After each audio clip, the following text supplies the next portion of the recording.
And I did.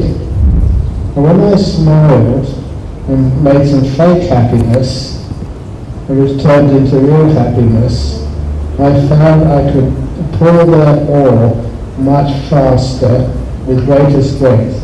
And it wasn't so much torture putting the oil as fast as I could. He taught me something which was really important. No matter what you have to do in life, if you think it's going to be painful, it's going to be difficult, stop.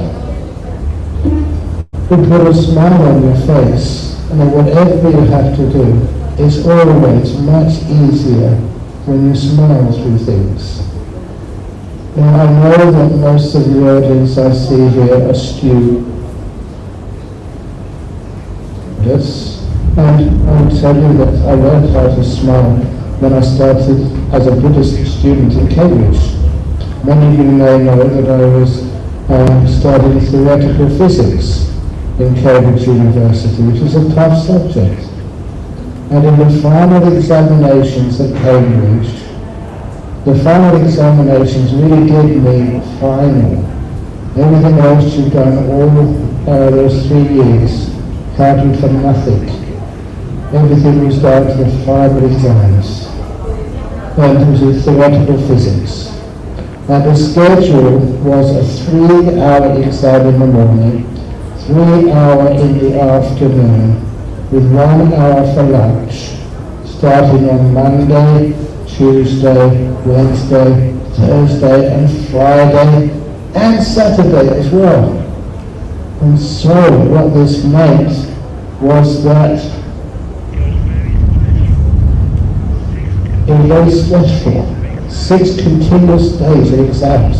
And my teachers, my family, my friends all told me this is really important. And if you get a good degree from Cambridge University, you will be set for life. And I believe them.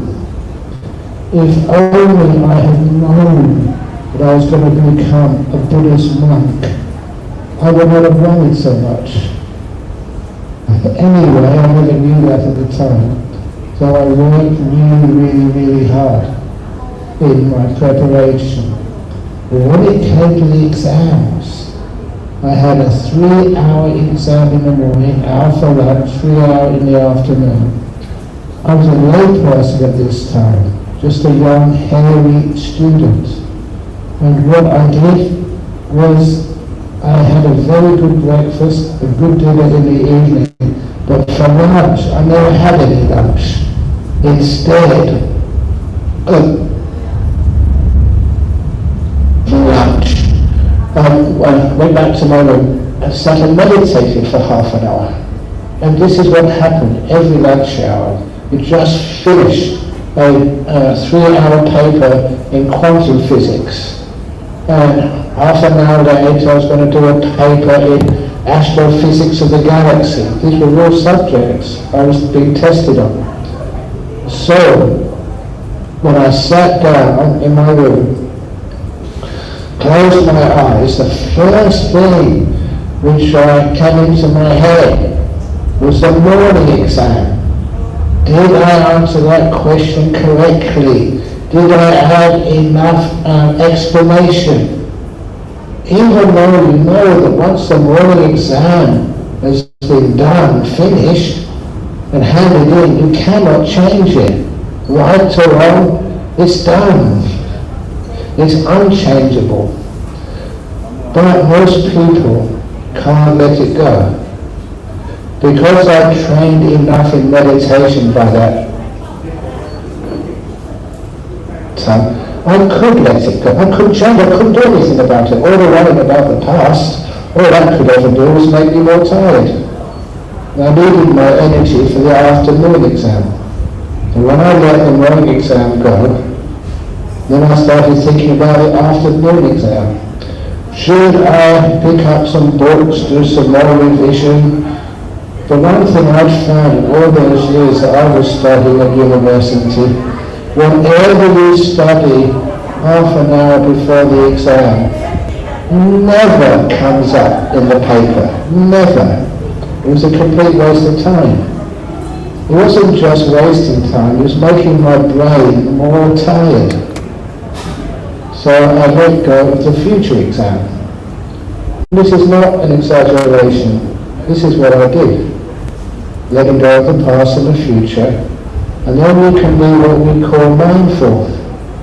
Mindful of what's happening in this present moment. And that's where I got one of my first surprises. One of my first surprises was that I was nervous. I was physically shaking. It was because of the pressure of final exams. The reason why that shocked me is I hadn't noticed that before. I was too busy worrying about the exam papers. I wasn't paying any attention to what my body was doing. No wonder you get so tired. So I focused on my body, and once you have a little bit of awareness of your body, it's very easy to relax it. As I say these days, to relax, to the max. And that's a legitimate meditation method. So I relaxed my body until it stopped shaking and became nice and easy, comfortable, could rest. And then the next thing which I noticed was just how tired my brain was. To give you some example, it's just like if you made yourself a cup of tea and then you try to use a tea bag where the tea was already been in the pot again, there's hardly any energy left in it, no oomph left. No, it's like my brain. It'd been exhausted by the morning exam. But because I was aware of that, you could just let your brain be still. In this moment, quiet. And what happens is the energy comes back into your brain. It's like you're recharging it. So recharging my brain for about 10 minutes, when I came out of that meditation, it was like I'd gone to the first exam of the year. You were charged up, your brain was working. And what that meant was that any after exam, I never knew this at the time, but my friends and colleagues said they thought I was cheating, because I was the only person, only student who went into the afternoon exams smiling. So how can you smile when you're doing final exams? And they said, because I was peaceful, I was energized, so my brain could work at its full potential. And I've taught that for so many years in schools and universities, and it's very effective. Over here in Australia, we have many different types of schools, and once a local Jewish school invited me to come to their Year 12 class, which is just the last year before you go to university in Australia, because all students were stressing out their exams to go to school, to go to good universities or ordinary universities or no universities. And I taught them exactly what I taught you a few moments ago. And I remember getting this wonderful letter from the principal of the school, who was a very devout Jewish person. And he said, I just needed to say thank you to you, because as a result of what I taught them about how to pass exams, by relaxing their body, meditating, coming to this moment and just relaxing to the max.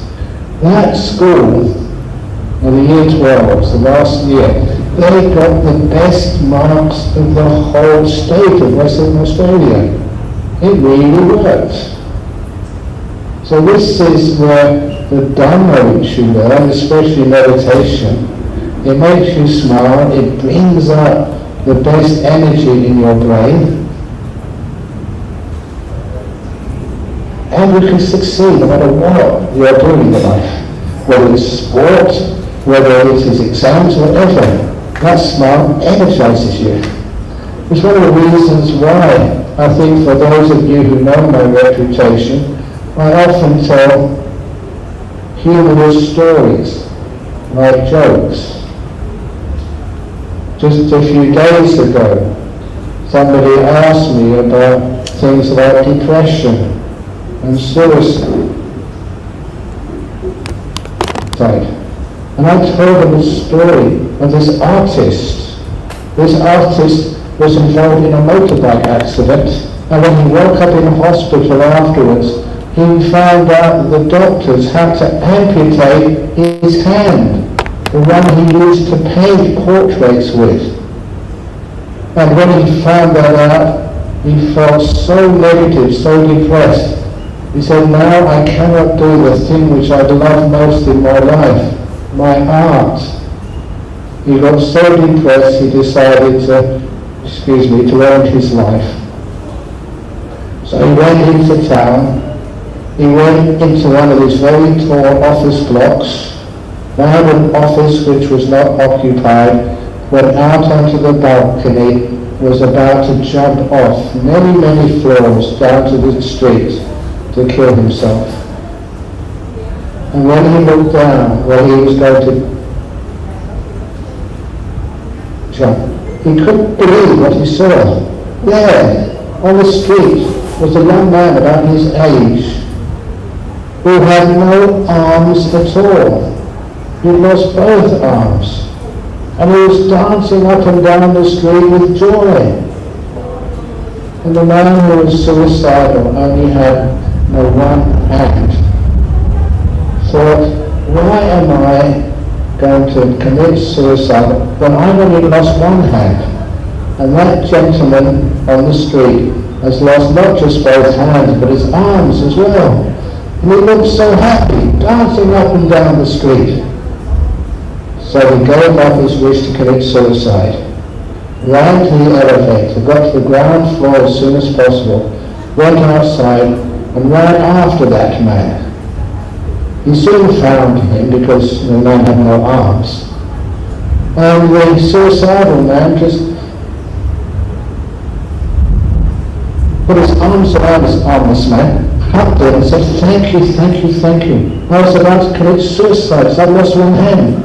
You've lost both arms, and you're so happy, you're dancing up and down the street for joy. And the armless man replied, sir, I am not dancing up and down the street for joy. It's just that I've got an itchy bum, and that's the only way I can scratch it. Okay, I can see a few people smiling. Have you understood that story? In other words, you can always look at something positive, and that stops you getting depressed and upset. That's also one of the reasons why, in one's life, when anything ever goes wrong in your life, how I learned it was that you can always make use of whatever happens when things go wrong. In other words, you can always see the meaning of difficulties or tragedies. And that means you can always be happy no matter what.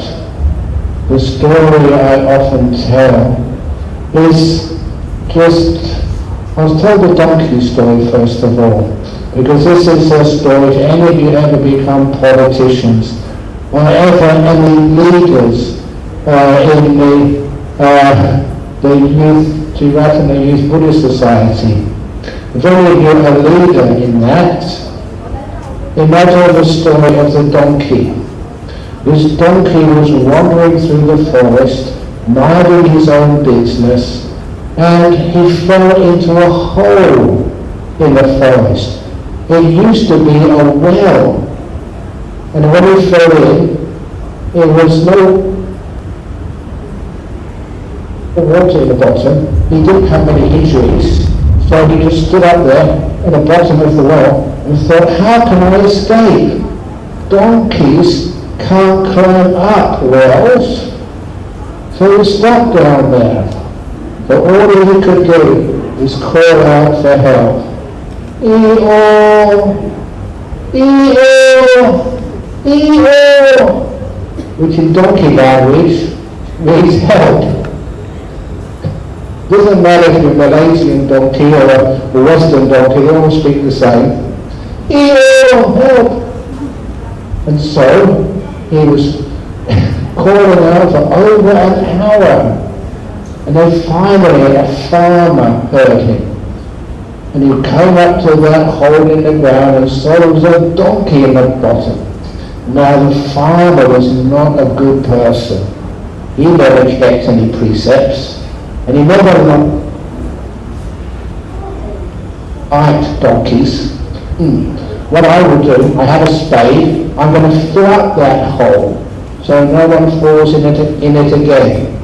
And I'm going to fill it up with that stupid donkey at the bottom. Ha ha ha. And that's what he did. He started shoveling earth into that well. And when the earth fell over the donkey's back, the donkey couldn't believe the cruelty of that farmer. Why are you trying to kill me? Evil! Evil! But that never stopped the farmer. The farmer kept on shoveling the earth over the donkey. And he was surprised how quickly that earth must have covered the donkey, because the donkey suddenly became quiet. It wasn't making any noise anymore. He kept on shoveling earth into the well. You know what the donkey was doing? The donkey got some wisdom. Instead of complaining when his farmer was trying to bury the donkey alive, all the donkey did, every shovelful of earth which came on his back, the donkey stamped it in the ground. And every shovelful which went on his back, shake it off, stamped it in the ground, and the donkey grew a centimetre closer to the top of the well. Another shovelful of earth, shake it up, stamp it in, got closer to the top.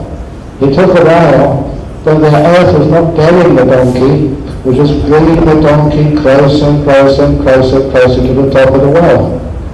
And soon the donkey got so close to the top of the well, he just jumped out, so bit the bad farmer in his backside, and just to remind him of the royal karma, and then ran away.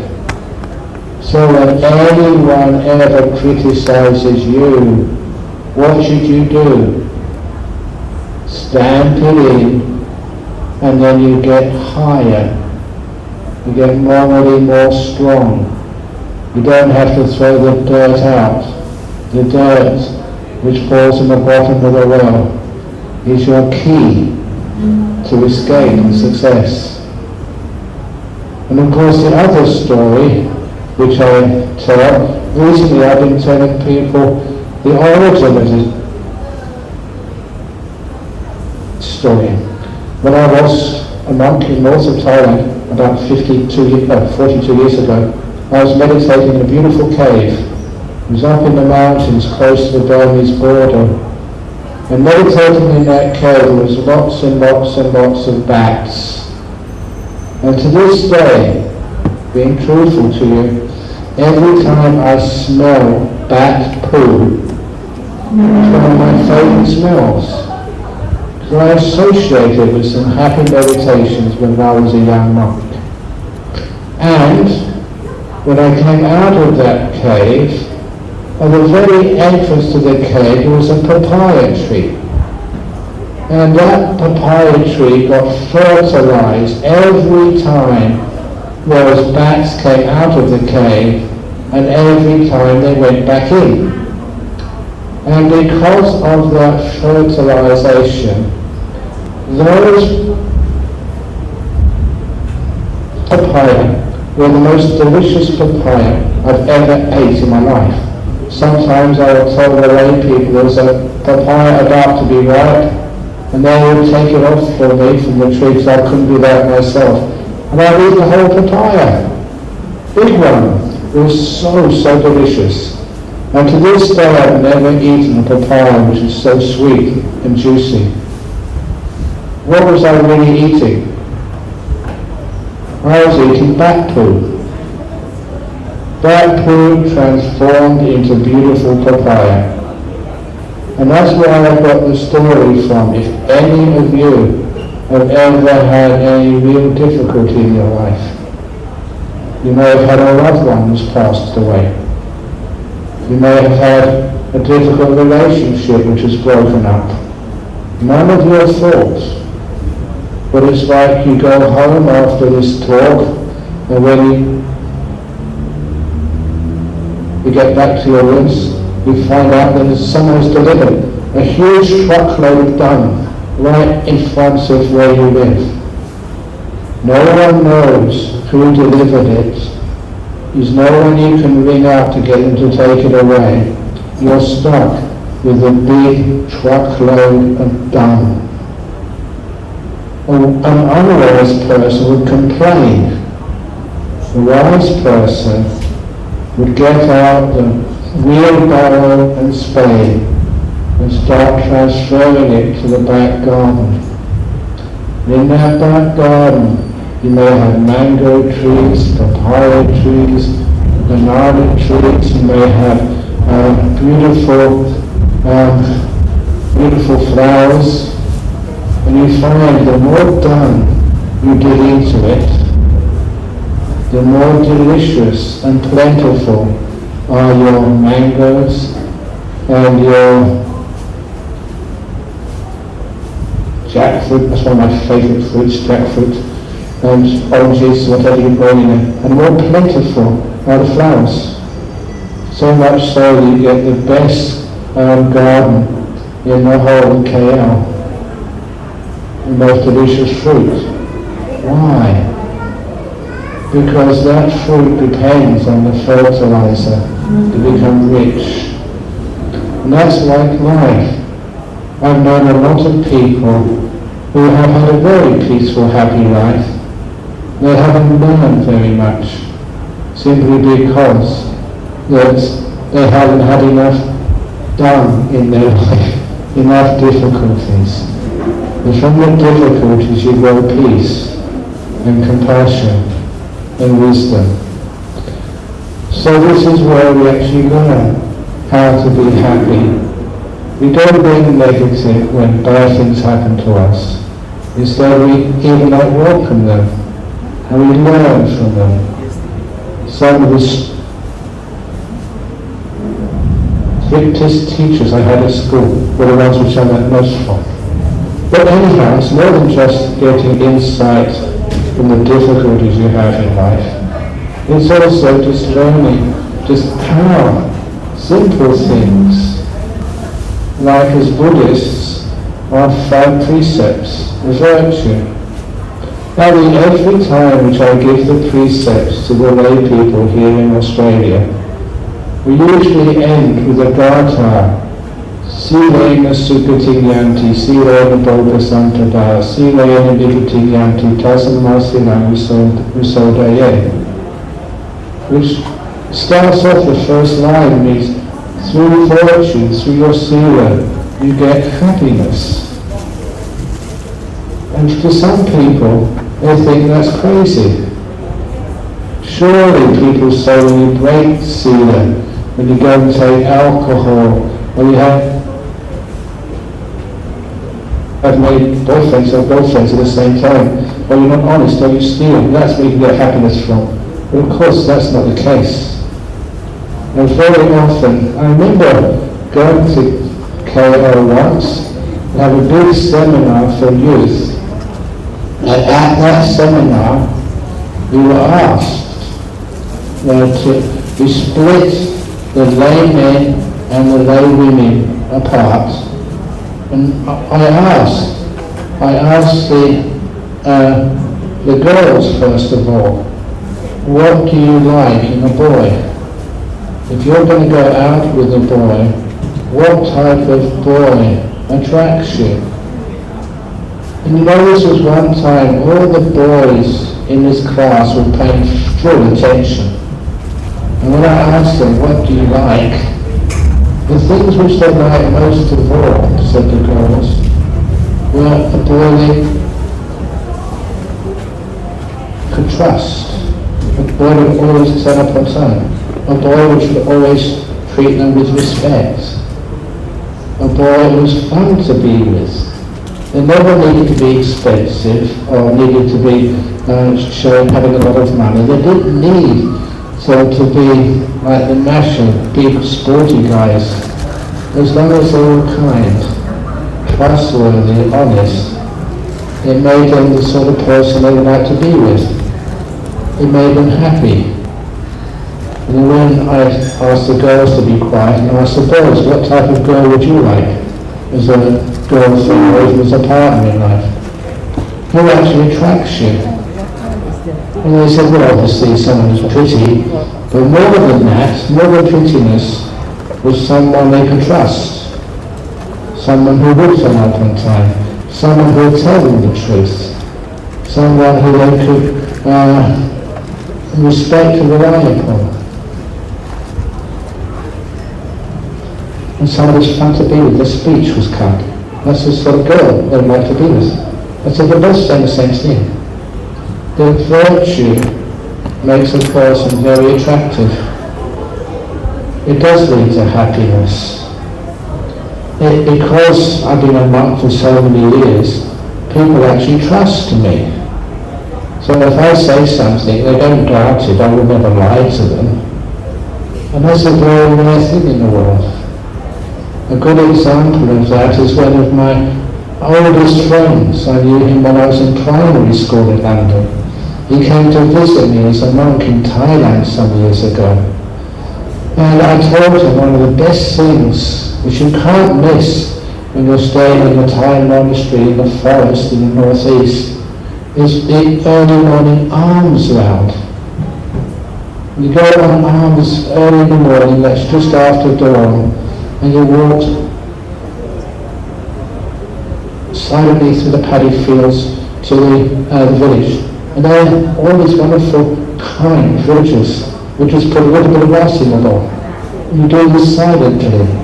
It's something which has been happening for hundreds of years. And my friend said, I'd love to go, but I'm a young man, he said. You can't expect me to get up so early in the morning. He said, you don't need to be concerned. I will come to your room and knock on your door in plenty of time for you to get up and come with me on the alms round. And that's what I did the following morning. And the following morning, after the alms round, he thanked me for the beautiful experience. But more than that, he said, it was very strange when he went to sleep that night.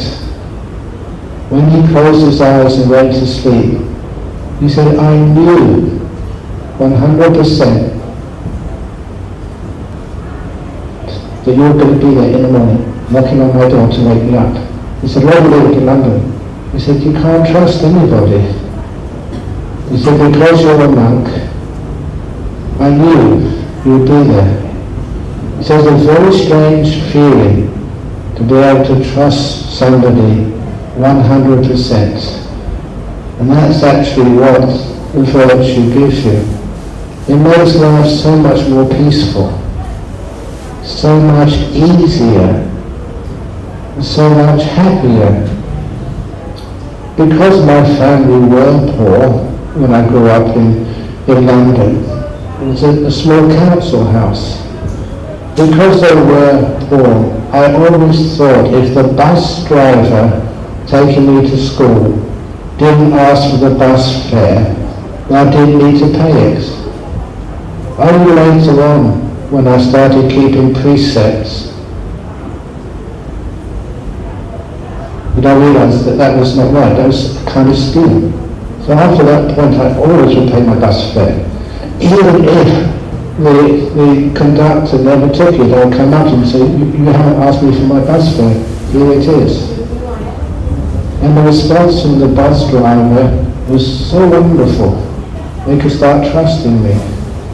even to the point that later on, when I was a young monk and building Bodhiyana Monastery where I live, sometimes we had to go to the wood yard to order some wood. And I remember just going there one day, ordering a lot of wood to build a monk's hut or kuti.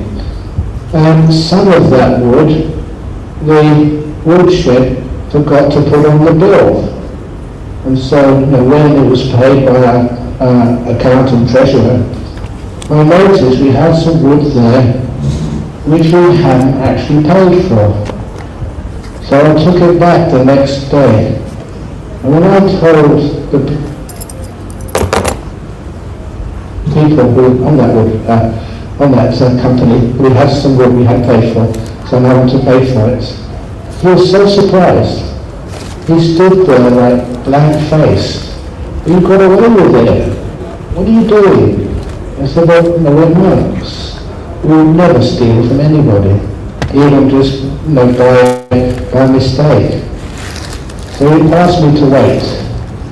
When we were waiting, he actually went up to see the store manager. And the store manager came down and said, thank you for your honesty. And from that day on, he gave us this builder's discount.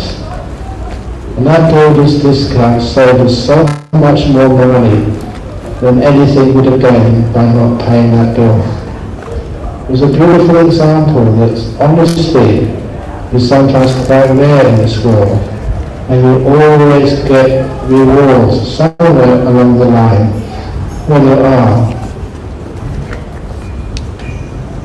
that honest. This is one of the reasons why, that's the next line, it leads to greater wealth when you're honest. People start trusting you. It's a beautiful thing to know. A great example of that was an old story of, not really a Buddhist story, but it could have been, of Mahatma Gandhi, when he was a student at law in London, that he was so well respected that he was staying with a landlady while he was studying, and the landlady said to him, Mr. Gandhi, I want to ask you a favour. My son is taking too much sugar. He won't listen to me, but I think he might listen to you if you speak to him. Mr. Gandhi, can you please ask my son not to eat too much sugar? And Mr. Gandhi said, yes, I will do that for you. Then a week went past, and the son was still eating as much sugar as before. So the landlady said to Mr. Gandhi, you promised to talk to my son, but you haven't. Why? And Mr. Gandhi said, I did talk to your son, but only this morning. Why did you wait so long? Said the landlady. And Mr. Gandhi said, I had to wait till this afternoon because only this morning I gave up eating sugar. And that was that the integrity of the man. He wouldn't ask anybody to do what he didn't do. And that's a sense of virtue which makes you feel so strong inside. When anybody says about you, they soon realize that cannot be anything bad, because you've shown yourself to be a good, honest person for such a long time. It does lead to those beautiful things in life. And especially for those of you who are studying, doing exams, doing assignments, when you do all of that work, is it high quality? Can you do it easily? Sometimes these days people worry about stress in their life. Now, I'm not that smart with computers. I'm an old monk now. But nevertheless, I did get an invitation many years ago, not that many years ago, about 10 years ago now, to give the keynote address at the World Computer Conference in Daejeon, in South Korea. I was surprised, why did they invite me, who's a Buddhist monk, who's not employed in the field of IT? Why do you invite me to give this talk? And it was because of another talk I gave, and some years earlier, they thought this is exactly what we need. In computer science, at Monash campus in KL, do they talk to you about how to deal with stress? Because so many people in the computer industry do get stressed out. How do you deal with stress? That's when I have something like a glass of water, which you can see me holding up here. And I ask, how heavy is the glass of water? And the answer is, the longer you hold it, the heavier it feels. It's the experience of holding something for long periods of time. And once it gets uncomfortable to bear, just too heavy, don't keep pushing and enduring. Instead, when it's too heavy to bear, you're silent, you don't get any new ideas, you can't understand what's going on. What you need to do is to put the cup down for a minute or two. If you put the cup down for a minute or two, and then you pick it up afterwards, it actually feels lighter. It's not about the weight of the cup or the water in it. That's not the problem. It's you don't know how to put things down and have a rest. And whatever you're doing at university, if you're studying, if you're revising, if you're doing some essay or assignment, you know what I'm talking about. There comes a time in the evening and just ideas don't come up. You're typing something, you don't know what to type. You're just not being very, you're not performing well. So what we do is we learn to let go and relax for a while.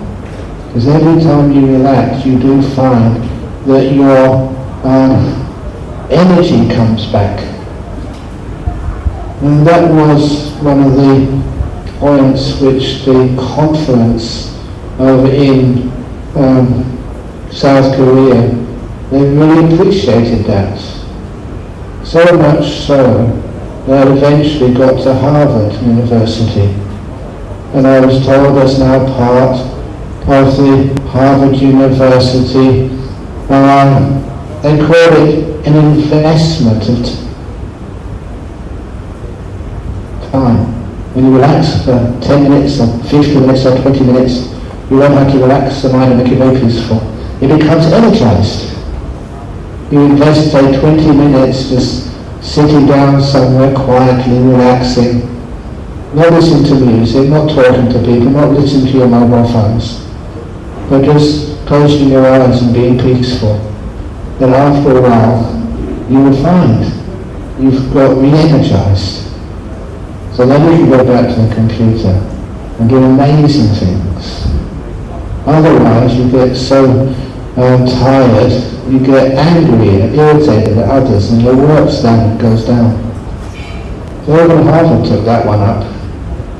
But this is actually where we learn about the happiness which does come, from being wise, being virtuous, and learning how to be still. And I say that because for those of you who study Buddhism from the texts, this one of the great sutras which I love is called the Dhammacakya Sutta. And then the Buddha was visited by King Pasenadi. And when King Pasenadi was speaking to the Buddha, the Buddha asked him, why do you love coming to this monastery, which was a Ajahn monastery? He said, I love coming to this monastery because the monks and nuns in this monastery are always happy and smiling. It was one of those cases where you saw almost, they didn't have photographs in those days, but they saw just how a king would actually experience monasteries in the time of the Buddha. Everyone was happy and smiling. And the Buddha said, yes, Your Majesty, that's what you can expect when the monks and nuns are listening to Dhamma, meditating, getting insights. You become happier, have a much better time in life, which means you can row that boat with greater energy, you can pass those exams with much better ease. Everything can work much better. That's one of the reasons why. Anyway, this is where we learn that happiness is something we first of all can see the benefit from. Not only that, just a story came to mind that some years ago I was giving a series of talks in Singapore, and when I arrived on the aircraft in Changi Airport, as many members of that committee who had invited me were waiting for me, really stressed out. And the reason why they were stressed out was that was the time the SARS crisis had hit Southeast Asia. And I'd seen that morning on the newspaper, the Straits Times, on the aircraft from Perth to Singapore, 99 people had been infected by SARS over in Singapore. And the government had requested, please, can we cancel your, government had asked, can we please cancel all meetings? The schools were closed. And the committee who had spent so much time and money organising my talks asked me, Ajahn Brahm, shall we cancel? SARS is hitting Singapore. So SARS was a precursor to things like COVID. And I said, what is the population of Singapore? I think at that time it was about 3 million, could have been 5 million. I think 3 million is what I remember. The population is 3 million. 99 people have got SARS. That means 2,999,901 people haven't got SARS. And so when I heard that, I said, the chances are of you getting SARS are still about 30,000 to 1 in your favour. Let's go ahead. But not just that. At that talk I told many jokes. And because I told many jokes at that talk, I said that was inviting your respiratory system to laugh a lot, exercising it, and the exercise of laughing a lot will make sure that your lungs are stronger. So we went ahead, and it was a very big series of talks. Then about 4 or 5 talks, and the first one was about 2,000 people, and then about to a full capacity for 1,000 people listening to the talk, and laughing a lot, which meant they didn't get SARS. Exercising their respiratory system, and not just giving in to fear, which was not really useful at that time. So these are one of the reasons why the laughter there can be useful for many, many reasons. And how to laugh is just to see the funny side of life, the interesting side of life, the useful side of life. And there's nothing really you cannot laugh at. Actually, not really laughing at, but laughing with. For 1 year when I was a school teacher, I was given this wonderful piece of advice. If you make a mistake and the children laugh, then you laugh as well. And that means that the people are never laughing at you, they are only laughing with you, which changes the whole experience. Now, I've been talking for almost an hour now, I would like to see if there's any questions and questions, then answers, if you have the time. Is that a good thing to do? Any organisers? Yes, we do have time for questions and answers. Does anyone here have questions and answers? Sorry, questions? And what about those who are online as well? If you're online, you can directly ask your question in the chat. Questions in the chat? Is there one? No, open up the chat if I can. Here we go. Hi, so we have some people taking person. Yeah, you know that one. Seems like most people have forgotten the talk today. If you've forgotten, I didn't. We have a physical audience here, yes, so people have already found happiness through sensual desires. Have you really found happiness through sensual desires? Sometimes that happiness is only hope in the future. It's not that real happiness. Sometimes I ask people, what's the happiest moment of your life so far? And real happiness. And a lot of times it is the fact when we do very peaceful, very content. Hello, Judy. Is that okay? Does it sound bad? Or?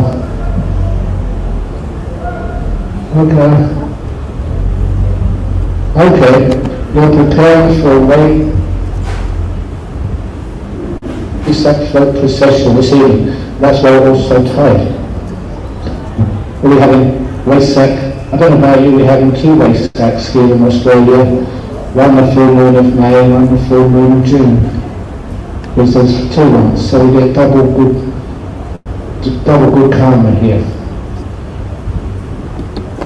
Zoe, you've got hi Judy. Do you have a question for Ajahn? I did kind of hear Judy, but then they went, the sound's not that good. Okay. Judy? Yes, no question, sorry. No question, okay. Ajahn, we have the arrival of one of our spiritual advisors. There's bad rain over here. So, Bante Himaloka is here. He's the second one from the... Yeah, he's very good. Yeah. But I don't think we have anyone with any more questions this evening. And we are sort of also rushing.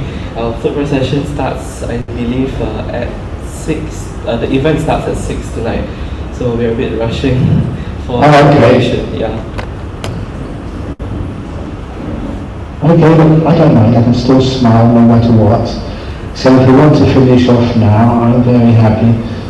As soon as I finish off here, I am actually rushing off to our nuns monastery, Green Monastery, where we're doing an ordination where one moves the seminaries and making it into a bhikkhuni. Alright, Ajahn. Okay. I think that, so, it doesn't matter. Yeah. If you have no more questions,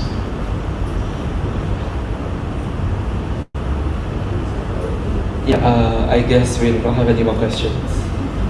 okay, so I'll give you a quick blessing and then we can close off. Alright. Is that okay? Yeah, that's fine. Okay, here's a nice blessing for you all. So the procession works very wonderfully well.